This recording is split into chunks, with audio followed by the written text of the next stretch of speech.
नमस्कार, मैं हूं एकता रमन और आप देख रहे हैं न्यूज़ एनसीआर। न्यूज़ एनसीआर ने बनेगा स्वच्छ फरीदाबाद को लेके एक इंटरव्यू की सीरीज स्टार्ट की है, जिसमें who else but the municipal commissioner himself is going to be the person to lead the way, क्योंकि ये मुहिम इन्हीं की शुरू की हुई है और इन्हीं के गाइडेंस और इन्हीं के सजेस्टेड रोड मैप पे चल रही है।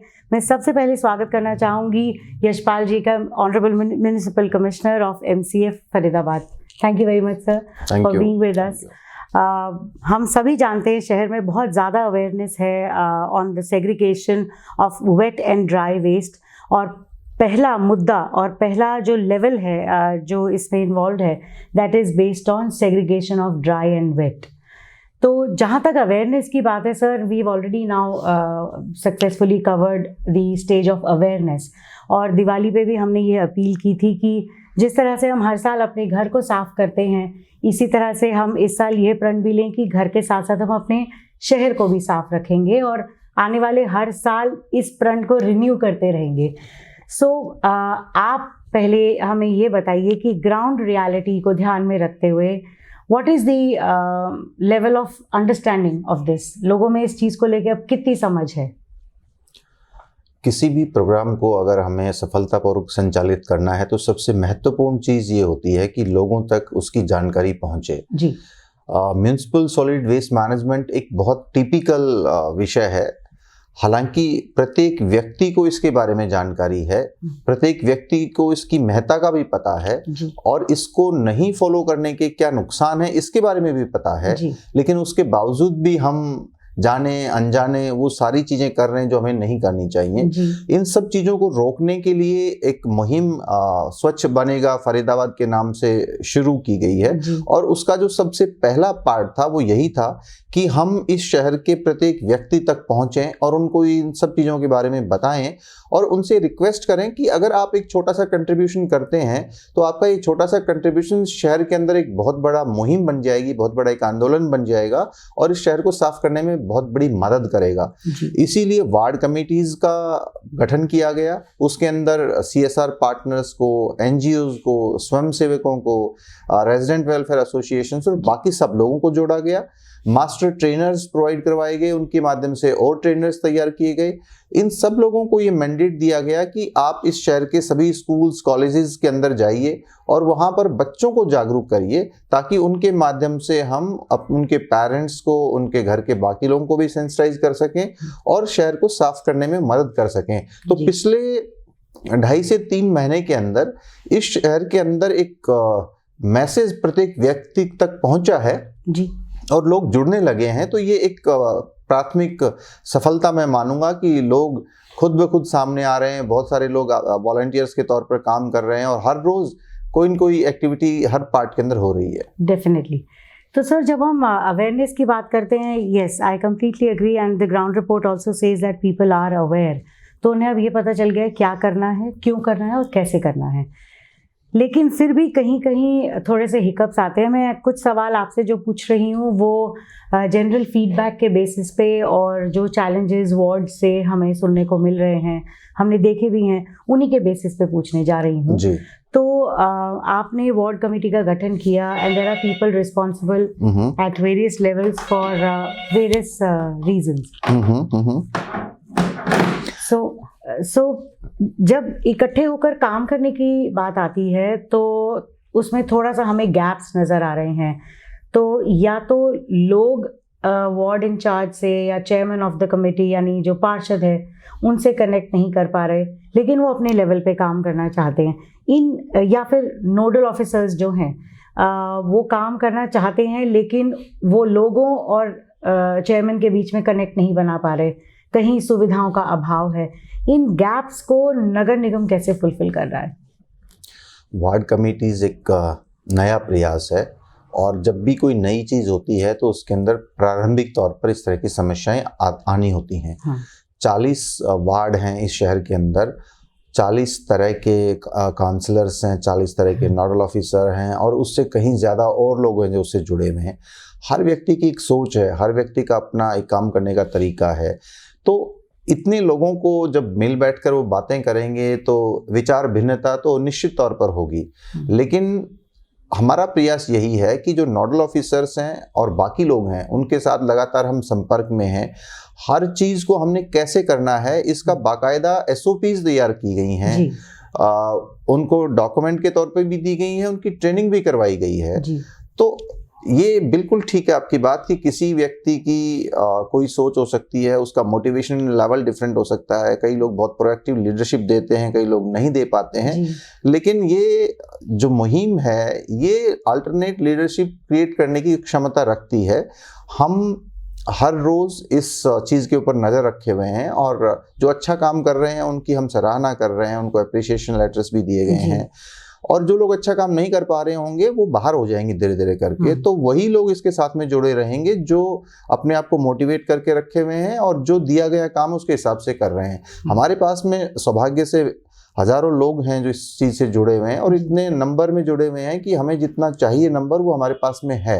तो जो लोग नहीं काम कर पाएंगे या जिनकी इच्छा नहीं है वो साइड लाइन होते चले जाएंगे, उनकी जगह दूसरा व्यक्ति आ जाएगा जो उस कमेटी को नेतृत्व प्रदान करेगा। डेफिनेटली ये बहुत ही ट्रस्ट बिल्डिंग का काम है और स्पेशली बिकॉज इसमें कोई कमर्शियल मॉडल नहीं है, ये सब अच्छी तरह से जानते हैं। This is a voluntary work and this is for our own benefit.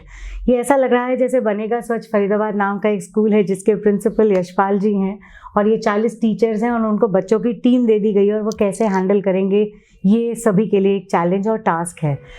Sir recently आपने नगर निगम ने हर वार्ड से कुछ ऐसे नाम सिलेक्ट किए बेस्ड ऑन नॉमिनेशन जिन्होंने वाकई में काम किया, जो आपने कहा कि वो सेल्फ मोटिवेटेड लोग थे, इसीलिए there was a best ward, there was a best chairman और head of the ward. Volunteers को भी अवार्ड दिया गया, मास्टर ट्रेनर्स का, मतलब सबके काम को सराहा जा रहा है। तो इससे एक बहुत अच्छा सा पॉजिटिव सा कंपटीशन हो गया क्योंकि रिवॉर्ड और रिकॉग्निशन के बिना किसी चीज़ को सक्सेसफुल बनाना थोड़ा सा चैलेंज रहता है। इसके बाद लोगों में एक होड़ सी भी छिड़ गई है, it has push them to work more. क्या पैरामीटर्स रहेंगे इन अवार्ड्स के जो आप मंथली बेसिस पे मोटिवेशन के लिए देना चाह रहे हैं? हर वर्ग से एक व्यक्ति को हम छांटते हैं और उसको रिवार्ड करते हैं। पैरामीटर सिंपल हैं, जो टास्क उनको दिया गया है, जो बेस्ट परफॉर्म कर रहा है वो उसको अवार्ड जाएगा। अभी तक एक मैनुअल सिस्टम भी था, वार्ड कमेटी के लोगों से, हमारी खुद की ऑब्जर्वेशन से, बाकी लोगों की रिकमेंडेशन पे हम उसको सिलेक्ट कर पा रहे थे। लेकिन एक प्लेटफॉर्म अब सभी लोगों को दिया जा रहा है। जो भी आप एक्टिविटी करेंगे आप उस प्लेटफॉर्म के ऊपर उसको रजिस्टर करेंगे, डालेंगे, तो वो ऑटोमेटिकली आपको रिफ्लेक्ट करेगा कि आप में से सबसे अच्छे ढंग से कार्य कौन कर रहा है और उसी के आधार पर हम उसको रिकॉग्नाइज करेंगे। तो जो ह्यूमन इंटरवेंशन था सेलेक्ट करने का, उसको हम खत्म करने जा रहे हैं और जो काम आप करेंगे वो काम आपका खुद बोलेगा और उसी के आधार पर आप नॉमिनेट होंगे बेस्ड ऑन डेटा। यस, बिल्कुल राइट। तो जब हम डेटा की बात करते हैं, अगर सभी वार्ड्स में समान सुविधाएं दी जाएं, और जैसे मैंने पहले भी पूछा आपसे कि जो गैप्स हैं कि कहीं CSR पार्टनर नहीं, तो कहीं NGOs नहीं, तो कहीं पार्षद का इन्वॉल्वमेंट नहीं, लुकिंग एट दिस डिस्पैरिटी, ये जो असमानता है, इस के होते हुए फिर वो इक्वल परफॉर्मेंस कैसे दे सकते हैं? राइट। देखिए, पहली बात यह है कि कुछ लोगों को प्रॉब्लम्स हैं जो परफॉर्म नहीं कर पा रहे हैं, तो उनको हम रिप्लेस कर रहे हैं। कुछ लोगों को रिप्लेस किया भी गया है, कुछ लोग प्रोसेस में रिप्लेस करने के। तो ये सब चीज़ें आपको टाइम टू टाइम मदद के तौर पर मिलेंगी। दूसरी बात ये है कि हर वार्ड एक तरह की पोजीशन पे नहीं है। कुछ वार्ड बेहतर पोजीशन में हैं, उनके पास बेहतर रिसोर्सेज हैं। तो ये बातें भी हम कंसिडरेशन के अंदर रखते हैं। और जब इस बार भी अवार्ड दिए गए थे तो इस बात का ख्याल रखा गया था कि जो बहुत अच्छे इस्टेब्लिश वार्ड्स हैं, वहाँ पर जो लोग काम कर रहे हैं, उनसे हमें एक्सपेक्टेशंस कहीं ज़्यादा हैं। तो उन लोगों को चुना गया था जो ऐसे वार्ड्स में काम कर रहे थे जहाँ कंपेरेटिवली ज़्यादा समस्याएं हैं, इसी वजह से उनको वहाँ से लाया गया है। तो इन सब चीज़ों को भी ध्यान में रखा जाएगा। अवार्ड के लिए नाम जब सेलेक्ट होंगे तो ये ऑलरेडी हमने भी वार्ड्स को 3 हिस्सों के अंदर बांटा हुआ है, जो बेहतर वार्ड हैं, जो बीच के वार्ड हैं और जो बुरे वार्ड हैं। तो कैटेगराइजेशन ऑलरेडी कर रखा है, उसी के बेसिस पर हमारे को आगे मार्क्स को हम रैशनलाइज करते हैं, उन लोगों के नाम छांटते हैं। ये उन सभी के लिए खास जिनको इस बात की चिंता थी कि कोई एक वार्ड A कैटेगरी का है और कोई C कैटेगरी का है, तो ऐसा नहीं है। The principal is very well aware और वो उन सब चीज़ों का ध्यान रख रहे हैं जब वो ये डिसाइड कर रहे हैं कि अवार्ड किसे और कैसे दिया जाना चाहिए। सर, ये स्वच्छ बनेगा स्वच्छ फरीदाबाद जो मुहिम है, इसको इसकी शुरुआत होते ही और बहुत से मुद्दे निकल के आ गए, क्योंकि जैसे काउ डंग डिस्पोजल है, डेयरीज का चैलेंज है, स्ट्रे सिर्फ कैटल ही नहीं, दूसरे एनिमल्स भी, horses, donkey's, monkeys, dog menace, मतलब कई तरह की चीज़ें अचानक से सामने अब आने लग गई हैं। इन चीज़ों को साइमल्टेनियसली हैंडल किया जा रहा है, और is there an agency which will work on that, क्योंकि गंदगी तो इनके कारण भी हो रही है। बहुत सारी चीज़ें हैं जो साथ साथ चल रही हैं। सिर्फ वेस्ट मैनेजमेंट ही अकेला विषय नहीं है जिसके ऊपर हम काम कर रहे हैं। वेस्ट मैनेजमेंट के अंदर भी बहुत सारे पहलू हैं। सॉलिड वेस्ट एक है, लिक्विड वेस्ट एक है, तो इन दोनों के ऊपर अलग से लगातार काम चल रहा है। सॉलिड वेस्ट के अंदर भी अलग अलग स्ट्रीम्स हैं, उन सब को भी मैनेज करने के लिए काम चल रहा है। जैसे काउडंग की अगर आप बात करते हैं तो उसका कलेक्शन का, प्रोसेसिंग का हम ऑलरेडी काम कर रहे हैं उसके ऊपर। कंस्ट्रक्शन डेमोलिशन वेस्ट है उसके ऊपर अलग से काम कर रहे हैं। प्लास्टिक वेस्ट पे अलग से काम कर रहे हैं।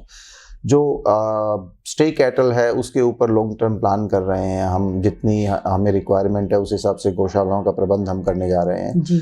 और सबसे महत्वपूर्ण चीज़ ये थी कि जितनी भी समस्याएं आप देखेंगे, चाहे वो पानी के भरने की हैं या सीवर लाइंस जाम होने की हैं, ओवरफ्लो करने की हैं, स्टॉर्म वाटर्स का फिल करने की है, इनके अंदर सबसे बड़ा कंट्रीब्यूटर अगर कोई नज़र आता है तो वो जो लोग वेस्ट को कहीं पर भी डंप कर देते हैं वो है।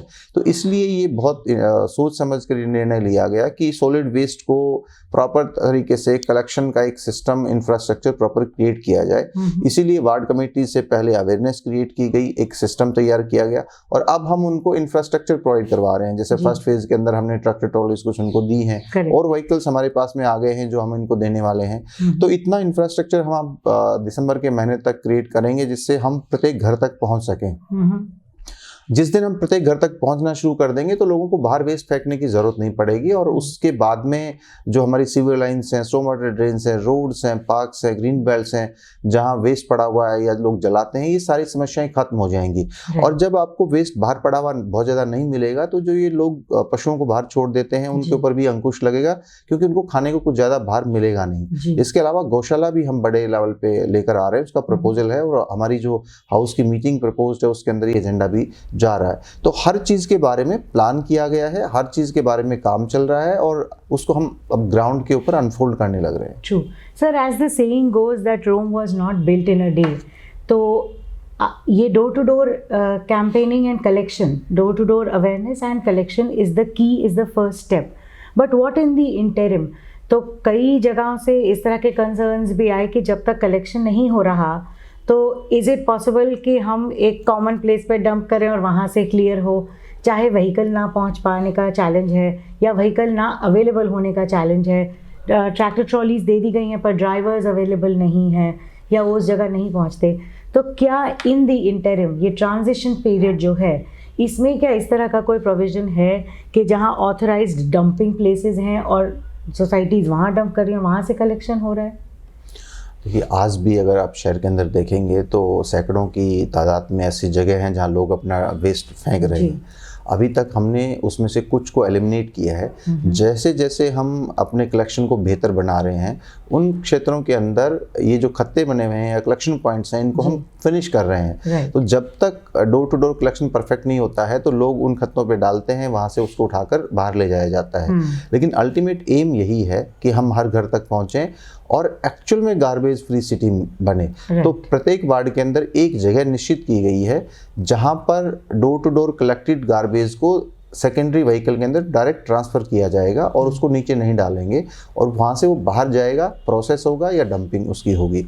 तो अल्टीमेटली जो भी वार्ड परफेक्ट कलेक्शन करना शुरू कर देगा उसके अंदर किसी भी तरह का कलेक्शन पॉइंट आपको नज़र नहीं आएगा। लेकिन तब तक, जब तक ये ऐसा नहीं होता है, कलेक्शन पॉइंट्स वहाँ पर हैं, लोग वहाँ पे डाल रहे हैं, उनको साफ भी किया जाता है। Right sir, Faridabad is a beautiful combination of various types of people, यानी रिटायर्ड पर्सनल से लेके जो अलग अलग प्रोफेशनल लाइन्स से हैं, to the youth, to industrialists, to NGOs। So इसमें ना बहुत सारी, and because you're a visionary person and आपकी team is also including a lot of youngsters, इसमें बहुत सारी एंटरप्रेन्योरशिप और एंटरप्रेन्योरियल अपॉर्चुनिटीज़ निकल के आ रही हैं और आएंगी भी। चाहे वो गोबर और काउडंग से रिलेटेड समस्या हो या कैटल से रिलेटेड, सॉलिड वेस्ट मैनेजमेंट से रिलेटेड, सेग्रीगेशन से related, we can see that a lot of people are opting for composting and they're seeing it as a commercial viable model जिसमें the city can, you know, it can build its own economy. इसके बारे में आप क्या कहना चाहेंगे? How much is the MCF willing to take ideas and give out entrepreneurial opportunities to the people of Faridabad? ये जब भी इस तरह की अपॉर्चुनिटीज़ पैदा होती हैं, लोग खुद ब खुद आने लगते हैं। आप लोगों के माध्यम से, बाकी लोगों के माध्यम से, सब लोगों को ये मैसेज है कि म्यूनसिपल कॉरपोरेशन इस दिशा में बढ़ना चाह रहा है। आज सुबह भी मुझे लगभग 1.5 घंटे हम इस बात के ऊपर चर्चा कर रहे थे कि किस तरह से अपने वेस्ट को हम ट्रीट करें और किस तरह से उसको रिसोर्स के तौर पर यूज़ करें। तो ऐसे लोग हमारे पास में आ रहे हैं जो सॉलिड वेस्ट मैनेजमेंट में कंट्रीब्यूट करना चाहते हैं, चाहे वो कंपोस्टिंग के तौर पे है या मेथनेशन प्लांट लगाने की वो बात करते हैं, या प्लास्टिक मैनेजमेंट यूनिट्स लगाना चाहते हैं, या काउडंग को मैनेज करने की यूनिट लगाना चाहते हैं, या कंस्ट्रक्शन डेमोलिशन वेस्ट को कलेक्शन सिस्टम बनाना चाहते हैं, या जो सेप्टिक टैंक्स का जो स्वेज होता है उसको, जो टैंकर्स चल रहे हैं उनको मैनेज करने की बात करते हैं। तो सब तरह के लोग हमारे पास में आ रहे हैं और हम उनकी मदद से खुद को भी एनरिच कर रहे हैं इस सेंस में कि जो बेस्ट टेक्नोलॉजीज़ अवेलेबल हैं, जो चीपेस्ट मॉडल्स अवेलेबल हैं वो हम शहर को दें। और ये सारी चीज़ें म्यूनसिपल कॉरपोरेशन भी करेगा और जिन लोगों को कानूनी तौर पर करना चाहिए उनको भी अपॉर्चुनिटी प्रोवाइड करवाएगा। तो जो सीवेज ट्रीटमेंट की अगर हम बात करें तो प्रत्येक ऐसी संस्था को जो जिसके पास में काफ़ी सारे मेंबर्स हैं, जो जिनका अपना जनरेशन है, उनको खुद भी ट्रीट करना है, तो लोगों को वहाँ पर भी एक बिजनेस मिलेगा। वहाँ जाकर उनको STPs लगाने हैं, फिर उसको ऑपरेशन मेंटेनेंस करना है। म्यूनसिपल कॉरपोरेशन भी प्लांट्स लगा रहा है। तो इस तरह की बहुत सारी अपॉर्चुनिटीज़ यहाँ पर आ रही हैं। जो हमारा म्यूनसिपल सॉलिड वेस्ट है, किचन वेस्ट है, उसको ट्रीट करने के लिए प्लांट लगाए जा सकते हैं। और सतत जो स्कीम है गवर्नमेंट ऑफ इंडिया की, और हमारे यहाँ पर इंडियन ऑयल कॉरपोरेशन का R&D सेंटर है, उनके माध्यम से ऐसे प्लांट लगाने की बातें चल रही हैं। तो बहुत सारे लोग इसमें जुड़ रहे हैं, बहुत सारी अपॉर्चुनिटी क्रिएट हो रही हैं। और एक सबसे बड़ा एग्जांपल ये है कि प्रत्येक वार्ड के अंदर हमने जो वार्ड के अंदर एक नोडल ऑफिसर लगाए हैं और उनको वेंडर्स दिए हैं। तो 40 वेंडर्स को कम से कम काम मिला है। उसके नीचे जो बाकी काम करने वाले लोग हैं उनको ये अपॉर्चुनिटी क्रिएट हो रही है। तो जो लोग जिनके अंदर एंटरप्रेन्योरशिप है वो लोग आगे आ रहे हैं और इस मौके का फ़ायदा वो उठाना चाहते हैं। Right, so the city of industries is building its own economy and there are a lot of opportunities that are being generated. ये आप उन सब के लिए है जो ये सोचते थे कि शायद एंटरप्रेन्योरशिप बहुत मुश्किल है और फरीदाबाद इंडस्ट्रियल होने के कारण नहीं हो पाएगा। ऐसा नहीं है, lots of opportunities coming your way. Sir, one more question that comes to my mind, क्योंकि हम जन भागीदारी की बात कर रहे हैं और इस टाइम ना लोग बहुत ज़्यादा मोटिवेटेड हैं और उन्हें लगता है कि जब तक आप हैं यहाँ पर, सर हैं और सर का साथ है तो हो पाएगा, वरना शायद ना हो पाए। तो उस पे और ट्रस्ट बिल्डिंग के कारण मैं इस पे चाहूँगी कि आप लोगों को ये आश्वासन दें कि ये सिस्टम आप क्यों बनाना चाह रहे हैं। So whether you are here और यू आर नॉट हियर और in any other city, how will this run? देखिए, ऐसे ही बहुत सारे लोग आकर मुझे कहते हैं। मैं एक चीज़ ये बताना चाहता हूँ कि क्योंकि इस शहर में मैं इतने सालों से काम कर चुका हूँ, इसलिए मुझे ज़्यादा लोग जानते हैं, तो शायद उनको मैं ज़्यादा काम करते हुए नज़र आता हूँ। अदरवाइज़ सिस्टम यहाँ पर है। लोग पहले भी आए हैं, ऑफिसर्स वो काम करते रहे, आगे भी करते रहेंगे। लेकिन मेरा क्योंकि इंटरेस्ट का विषय है, म्यूनसिपल कॉरपोरेशन की फंक्शनिंग और उससे जुड़े हुए कामों के अंदर मुझे करना अच्छा लगता है, तो शायद मैं लोगों तक ज़्यादा पहुंच पा रहा हूं। लेकिन जो भी इंटरवेंशंस अब हम कर रहे हैं वो इसी बात को ध्यान में रखकर कर रहे हैं कि सिस्टमेटिक चेंजेस हों, ये पर्सनलिटी ड्रिवन किसी भी तरह के सिस्टम्स नहीं हों जो किसी के साथ आने से जाने से बदल जाएं। तो जितने भी मॉडल आप देखेंगे वो सारे के सारे लगभग बिजनेस टाइप के मॉडल हैं या डिसेंट्रलाइज मॉडल हैं, जिसके अंदर लोकल लेवल के ऊपर वार्ड कमेटीज़ को या पार्षदों को या और ऑफिसर्स को हम एम्पावर कर रहे हैं ताकि अपने एरिया के अंदर वो काम करते रहें। और जो भी वेस्ट मैनेजमेंट के अंदर इंटरवेंशंस हम ला रहे हैं वो इस तरह के मॉडल्स हैं जो लगातार काम करते रहेंगे, जो बंद नहीं होंगे। सबसे महत्वपूर्ण चीज़ जो मैं बताना चाहता हूँ वो ये है कि फरीदाबाद के लोग हर काम के लिए सामने आके खड़े होते हैं, मदद करते हैं, बहुत जागरूकता है।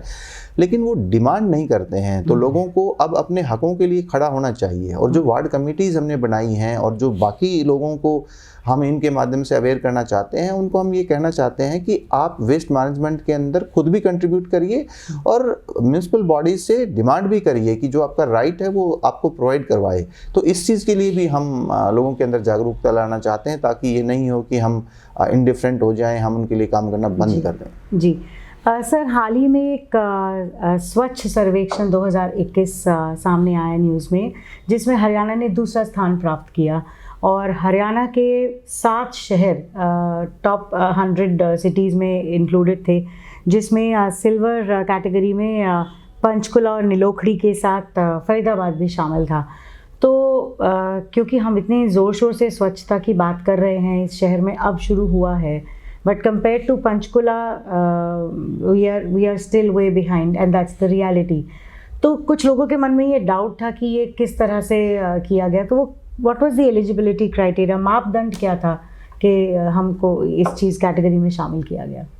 कि पहली बात तो हर शहर की कैटेगरी अलग थी, पॉपुलेशन बेस्ड है, तो अलग अलग कैटेगरी के अंदर हम लोग compete करते हैं।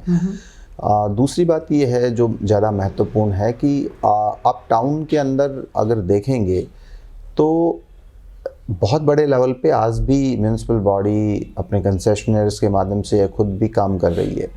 वेस्ट मैनेजमेंट बहुत बड़े लेवल के ऊपर कलेक्शन है, सेग्रीगेशन है, प्लास्टिक की ऐसी यूनिट्स इस शहर के अंदर लगी हुई हैं जो उस प्लास्टिक को मैनेज कर रही हैं। बहुत सारी चीज़ें रीयूज़ भी हो रही हैं। IOCL हमारे यहाँ पर है, उनकी मदद से एक 5 टन का हमारा प्लांट लगा हुआ है जो कि कंपोस्ट में कन्वर्ट कर रहा है, गैस में कन्वर्ट कर रहा है। तो ऐसे इंटरवेंशंस ऑलरेडी हैं, तो उनकी रिकॉग्निशन भी होती है, उनके नंबर भी मिलते हैं। इसके अलावा 4 ब्रॉड कैटेगरीज हैं जिसके अंदर अलग अलग एक्टिविटीज़ को बांटा गया है, और उस एक्टिविटी को जो काम उसके अंदर हो रहे हैं उसको अप्रिशिएट किया जाता है, उसके आधार पर उसको नंबर मिलते हैं। तो एक बड़ा स्पष्टता के साथ में मैं कहना चाहता हूँ, जिनको ये डाउट है, अगर म्यूनिसिपल कॉरपोरेशन 2 दिन के लिए काम करना बंद कर देगी तो शहर को एक्चुअल में शायद पता लग सके कि कितने बड़े लेवल के ऊपर म्यूनिसिपल कॉरपोरेशन काम कर रही है। जब कभी हमारे एम्प्लॉय स्ट्राइक पे जाते हैं तो आपको कूड़े के ढेर हर तरफ नजर आने लगते हैं। ये शहर 1000 टन से ज़्यादा वेस्ट हर रोज जनरेट करता है। उस 1000 टन वेस्ट को हम उठाकर बाहर लेकर जा रहे हैं, उसको ट्रीट कर रहे हैं। उसमें कुछ खामियां हो सकती हैं, लेकिन काम निश्चित तौर पर चल रहा है। लेकिन आने वाले टाइम के अंदर जो खामियां हैं उनको हम ठीक करना चाहते हैं, ताकि हमारी स्टैंडिंग और बेहतर हो और हम बेहतर परफॉर्म। सर्वेक्षण गवर्नमेंट ऑफ इंडिया का एक बहुत सोच समझकर डिजाइन किया गया प्रोग्राम है, जो म्यूनिसिपल बॉडीज को एक प्लेटफॉर्म प्रोवाइड करवाता है कि कौन कौन से काम उनको करना चाहिए, वो कंसाइज फॉर्म में उनको देते हैं। तो वो तो एक बहाना है, लेकिन एक्चुअल में उसके पीछे म्यूनिसिपल बॉडीज़ को अपने कामों को सिस्टमेटिक तरीके से करवाने का एक प्लेटफॉर्म देना है। तो हम उसके ऊपर ऑलरेडी ज़्यादा बेहतर ढंग से काम करना चाहते हैं और लोगों की मदद से हम करना चाहते हैं। लोग अगर अपने अपने एरिया के अंदर इन कामों को करना शुरू कर दें और इस शहर को अडॉप्ट करें, इसके छोटे छोटे क्षेत्रों को अडॉप्ट करें, तो हम इसको बहुत तेज़ी के साथ में एक बेहतर शहर बना सकते हैं और हमारी रैंकिंग भी उसमें निश्चित तौर पर इम्प्रूव होगी। डेफिनेटली, इसमें कोई दो राय नहीं है that the city is moving towards a better future. The road map is there, जन भागीदारी है, अवेयरनेस हो गई है, कम्युनिकेशन हो गई, एनफोर्समेंट भी हो रही है जिसकी जानकारी हमें समय समय पे मिलती रहती है। So now considering all these things that everybody is driving towards this one focus कि हमने फरीदाबाद को एक स्मार्ट सिटी और स्वच्छता के उस लेवल पर लाना है। So one final message from you to our people, especially focusing on coming together and how there can be more engagement। मतलब लोगों को और किस तरह से engage किया जा सकता है ताकि ये मुहिम जल्द से जल्द अपने मकाम तक पहुँचे। अभी तक जितने लोगों ने इसके लिए काम किया है, मैं उनका धन्यवाद करना चाहता हूँ, और वो हमारी ताकत हैं, और उन्होंने ये दिखाया है कि कितने थोड़े समय के अंदर वो हर व्यक्ति तक पहुँच सकते हैं, अपना संदेश उन तक पहुंचा सकते हैं। इस काम को वो जारी रखें, और प्रत्येक आमजन से जो इस शहर का वासी है उससे हम ये उम्मीद करते हैं कि वो हमारे इस काम के अंदर हमें एक्टिवली सपोर्ट करे और एक्टिव सपोर्ट सिर्फ इतना है कि जो चीज़ें वो दूसरों से उम्मीद करते हैं कि ये नहीं होनी चाहिए, जो अच्छी चीज़ें वो म्यूनसिपल कॉरपोरेशन से उम्मीद करते हैं, उन सब चीज़ों को वो खुद भी पालना करें। तो आप ये देखेंगे कि ओवरनाइट शहर एकदम से साफ होगा, स्वच्छ होगा। और मैं उम्मीद करता हूँ कि जिस तरह से हम आगे बढ़ रहे हैं, आने वाले वक्त के अंदर हम इस शहर को बेहतर बना पाएंगे।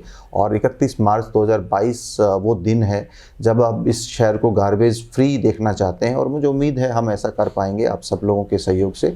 और इस अगला साल जो होगा वो दोनों चीज़ों को, सॉलिड को भी और लिक्विड वेस्ट मैनेजमेंट को भी देखेगा, और ये शहर ना केवल कचरा मुक्त होगा बल्कि जो सुवेज है और बाकी चीज़ें हैं उनको भी साफ होता हुआ देखेगा। Definitely, thank you so much, sir. That's the man himself who began this drive, saying that leadership does not come from one person, it comes from everybody at every level. The city is moving towards the right direction, is on the right path. लोगों की भागीदारी बढ़ गई है, awareness बढ़ गई है, communication है, एनफोर्समेंट है, नगर निगम आपके साथ है और आपकी आवाज़ भी नगर निगम तक पहुंच रही है। ऐसा नहीं है, रिड्रेसल सिस्टम बहुत स्ट्रॉन्ग हो गया है। So let's get together and जैसे मैंने पहले भी कहा कि हम अपने घर को हर साल साफ़ करते हैं और हर साल अब हमें अपने शहर को भी साफ़ करने का प्रण लेना है। हम सर से समय समय पर आपसे इंटरेक्शन करते रहेंगे, लोगों तक ये रिपोर्ट, ग्राउंड रिपोर्ट पहुंचाते रहेंगे, how it is happening. And बहुत जल्दी आप शहर के और बहुत से ऐसे लोगों को देखेंगे जो इस क्षेत्र में बहुत अच्छा काम करें। Sir, thank you so much for your time and thank you for giving us your values. Thank you.